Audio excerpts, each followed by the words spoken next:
علیکم مفتي صاحب. مفتي صاحب تاسو کوه د زنانو د ماهوارې باره کې تاسو کو دي د ځینې زنانې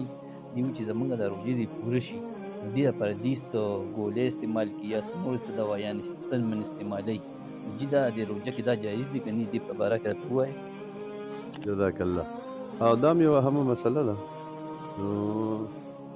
بالکل دا د بندش د حیض د راتلو دی ګولۍ استعمال کی څوک چې عمرې لفظي هغه یې استعمالوي چې یاره موږ د طواف نه محروم ونشو یا حج د ځینو هغه حالات چې طواف نه محروم ونشو نو دې لپاره ګنجایش شته چې د پاکۍ یو صورت چې کوم دا اختیاري باقي څنګه چې هلته ګنجایش شته داسې دلته کې هم فیصلې دا وایي چې زه د روژې ماه رمضان د برکت حاصل کړم د دې لپاره د کومې د صدقات د روژې ګولۍ استعمالوي یا داسې علاج د دې او په هغې سره د کومې خپله مؤخر کړي او پوره روژې ولمانځي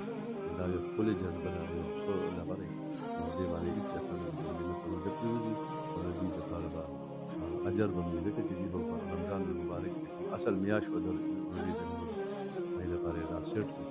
نو دې لپاره د دې چې کوم دې څه خاص دغه نشته یاره مطلب د یا کراهیت نه کېږي البته خپل مرض ته دې وګوري بعض اوقات داسې وي چې مرض چې کوم دی دغه ښځه باندې د حیض په حوالې سره ګډوډ شي نو بیا د دې کومې ترتیب انتهایي خرابېږي که چېرې دغه خپل حالات هغه طبیب د ډاکټر په مشورې سره انشاءالله بیا خپل